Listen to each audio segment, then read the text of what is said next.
Yo, what is good, YouTube? Welcome back to another video. I'm your host, the conservative libertarian here. And yes, sir, we are back, baby. You see right here, I got a new microphone. A lot of people have been telling me about my microphone. It's too loud and all this other stuff. And I was just like, you know what? Fuck it. We're going to just go ahead and start fresh and go ahead and get a new microphone. I'm really happy that I got one because it makes my stuff look a lot more professional. And that's what I'm trying to do here. I'm trying to bring professionality to this podcast, and I'm trying to take this stuff serious because I want to do the right thing, and I want to speak my voice, and I want to speak my opinion. Right? I got a video for you guys here today. We're gonna be watching a CNN poll, or basically them just talking about numbers, basically about Trump's agenda and how he wants to send National Guard troops to Chicago. He wants to deploy troops into these liberal cities and these liberal areas where a lot of violence has been occurring. Antifa riots and stuff like that.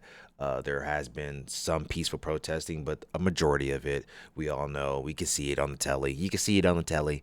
There's a lot of violence going on. Got people throwing stuff, people being pepper sprayed. You got people throwing Molotov cocktails, popping fireworks, like doing all types of just not good things. And Trump thinks it's important to establish law and order in this country, so he's sending out the National Guard. And that's what he wants to do, at least.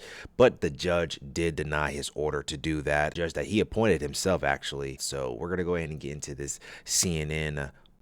This analyst basically go into describing and breaking down the issues on, Trump and him sending the National Guard. So let's get right into it. A federal judge blocked President Trump's deployment of National Guard troops to Portland.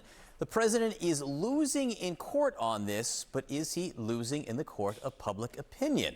CNN chief data analyst Harry Enten, who just made a lap around the entire studio. I don't know what that was. I guess they're thinking I need more exercise. You showed up here at the wall at the exact right moment.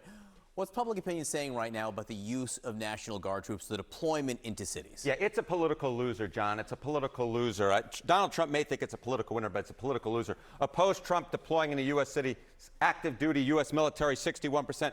The National Guard in particular, 58%. When you get 3 in 5 Americans agreeing on anything, if that is on the opposition side, it's a political loser. And among independents, who are, of course, that key block in the middle of the United States political electorate, we're talking about 2/3 of independents there and about who oppose the deployment of either active duty U.S. military or National Guard into U.S. cities. What are the questions that people are asking, or what are the issues they see with these deployments? Okay, look, I think it's that they don't buy Donald Trump's case for why these troops must go into the U.S. cities. So the New York Times essentially gave you a two-pronged little answer here, right? Trump may use the National Guard to intimidate rivals, or big city crime will spiral out of control if the troops don't go into cities. What you see here is the majority that takes the case is that Trump may use the National Guard to intimidate political rivals at 51%. Just 42% of Americans agree with the Donald Trump stance that, in fact, big city crime will spiral out of control if the National Guard doesn't go into U.S. cities. So essentially what we're seeing here is Donald Trump's making a case,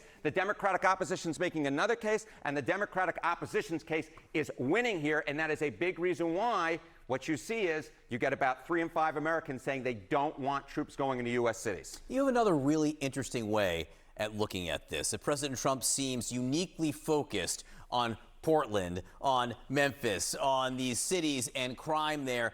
What do voters think he should be focused on? Okay, so if you saw the opening slide on this segment, right, it was, has Trump taken his eye off the ball? The American people believe, yes, John Berman, Donald Trump has taken his eye off the ball. There is too much focus on putting troops into U.S. cities. 52%, the majority of Americans agree that the Trump administration is focusing too much on that. Where do they want him to go? They want him to focus on lowering prices. 75% say there's too little focus on lowering prices. This is the reason that Donald Trump was put into office, was to lower prices. And at this particular point, 3 in 4 Americans say there is too little focus. Donald Trump is focusing on the wrong things, and they don't like the way he's going about it. And this, my friends, will tell the entire story if it holds a year from now, going into the midterm elections. If the Republicans lose control of the House, dare lose control of the Senate, it will be because they believe that Donald Trump has lost focus. He is not keeping his eye on the ball, and they believe he is not focusing enough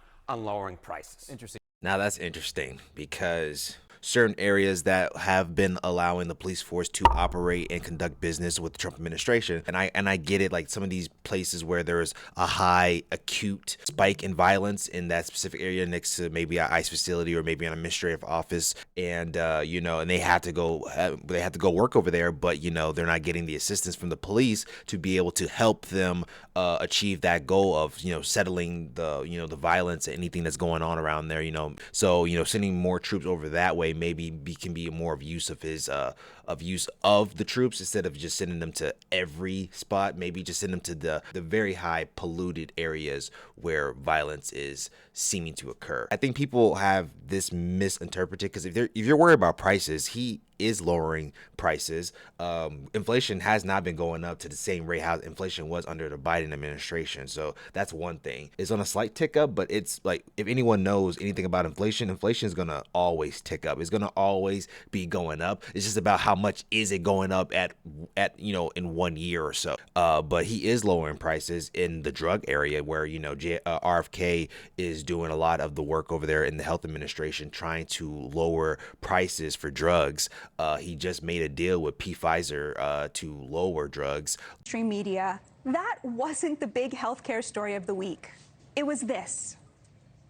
Pfizer is committing to offer all of their prescription medications to Medicaid, and it will be at the most favored nation's prices. Low-income Americans will be helped so greatly. In addition, Pfizer is agreeing to provide some of their most popular current medications to all consumers at heavily discounted prices of anywhere between 50 and even 100%. These drugs will be available for direct purchase online at a website operated by the federal government. They'll be starting immediately. The deal will mean huge relief for Americans living paycheck to paycheck. Lowering the cost of drugs is something many Democrats have promised to do for years, and yet none did. It was Donald Trump, a Republican, who managed it. That's the real story of last week. Not which party's to blame for the shutdown, but that Trump stole yet another signature issue out from under the Democrats' noses to help working class Americans. And he got the private sector to pick up the tab. So how did he pull this off? Trump ignored the experts who insisted that healthcare is the Democrats' bag. He used tariffs to create an incentive for Pfizer to begin reshoring the manufacturing of drugs and demand other nations carry more of the burden.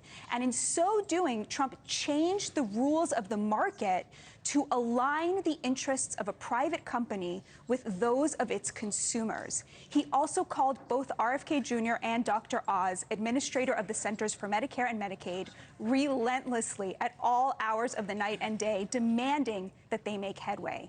Drug prices, and this is going to help a lot of people who need to be able to get their medication, and like people like I have people specifically who need to get medications and stuff like that, and they're going to be lowering the prices on a lot of drugs. I'm not saying what they're saying on here isn't actually how people are probably feeling about the situation. People probably want him to more focus on a lot more of lowering prices, like maybe lowering the prices of housing, you know what I'm saying? But a lot of that is going to come with time, and once the big beautiful bill is implemented in the next couple of years, then we'll really see how well the Trump administration and how well his economy is doing at that time. But right now we don't know. There's a lot of speculations on the economy. People think we're going into recession. People think that the stock market is going to tank. I wish people had a lot more faith in the system, because I feel like people have more faith in the system when Democrats were in office, but now that Trump's in office, there's no faith in the system. So that's why I'm kind of on this towing line where it's like, is this going to be like every time, like each president, are we going to have this every time a new president gets into office, that we just are never going to be happy with whatever they're doing? You know what I'm saying? And yeah, so it's very interesting, but we're going to continue. Numbers coming out on prices and inflation and the economy this week. We'll have much more to talk about. I think we will have much more this week, Mr. Berman. Harry, and thank you very much for that. Sarah. All right, thank you, gentlemen. President Donald Trump is once again saying he'll send, as you just heard, hundreds of National Guard troops to protect ICE. Illinois Governor J.B. Pritzker calling it, quote, an invasion, and urging Americans to speak up and stop the madness. With me now, Democratic State Senator from Illinois, Graciela Guzman. Thank you so much for being here. What is your biggest worry when it comes to troops coming into your state? Trump even looking at trying to sort of go around what a judge has already ordered on Portland to send National Guard troops from other states like Texas into your state. Good morning, Sarah. Look, I think when you ask what I'm scared about, the fact of the matter is that we've already seen what is coming through the actions of ICE in my district and communities across the state of Illinois. What we're seeing is an authoritarian playbook where the Trump administration has continued moving full steam ahead with an unconstitutional invasion, military control of our cities. What that looks like in districts like mine is folks are being shot indiscriminately. We have tear gas being deployed within a block of a school near an emergency room. It is absolute chaos that is being caused and ultimately undermines public safety and our ability to be able to continue providing services for our constituents. And that's only going to continue to be exacerbated by possible actions of the National Guard here in Chicago and in Illinois. I want to let DHS Secretary Kristi Noem, in her own words, give the reason for why ICE and troops she believes should be sent into Chicago. She was speaking to Fox and addressing Chicago's mayor in an interview this weekend. Here's what she said. This is a war zone. His city is a war zone, and he's lying so that criminals can go in there and destroy people's lives. Where we have gone, we've made it much more free. People are much safer. What do you think of her words there, that Chicago is a war zone and they have made it safer and more free?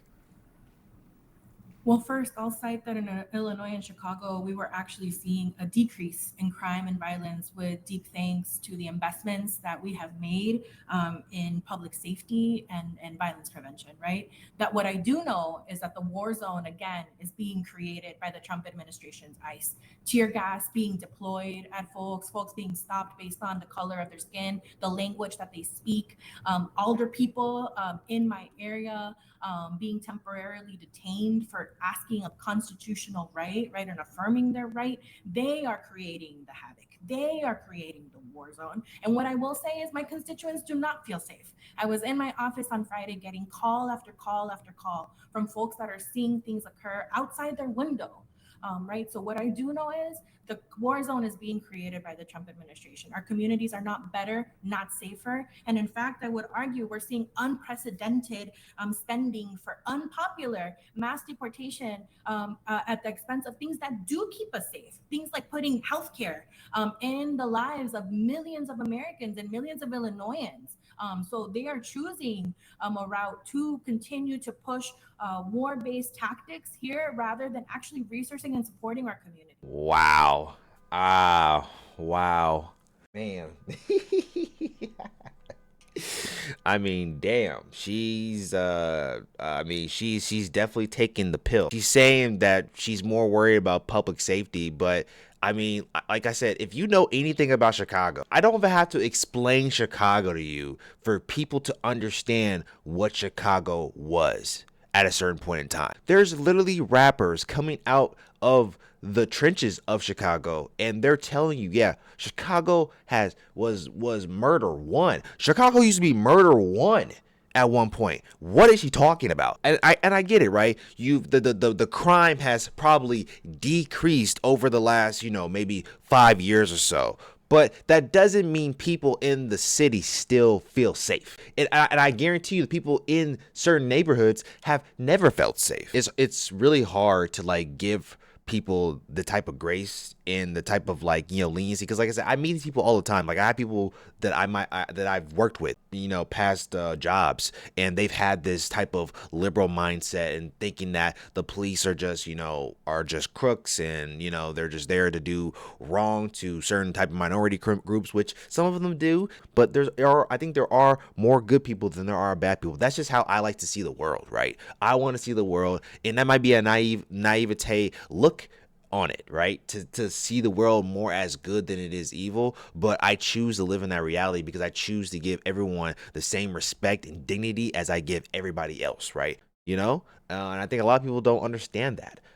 And then, like I said, the war zone, yeah, people not feeling safe in their houses or in their homes is because, yeah, they're seeing what's going on out there and they're seeing all the chaos that's happening. So, I mean, I think that's just obvious perspective. Her announcing that, I think that's just objective, reality. You could just see outside and just be like, oh shit, you know what I'm saying? You're just being observant, and people are calling because they're probably tired of dealing with it.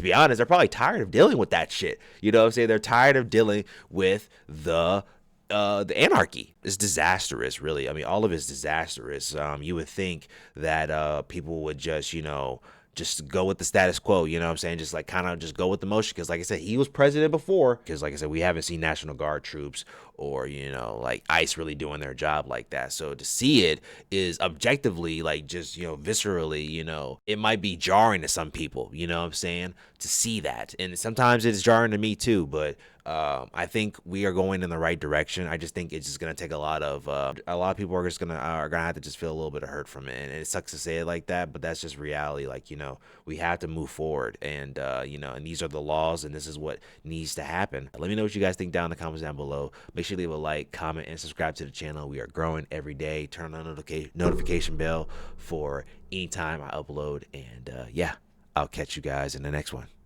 Peace.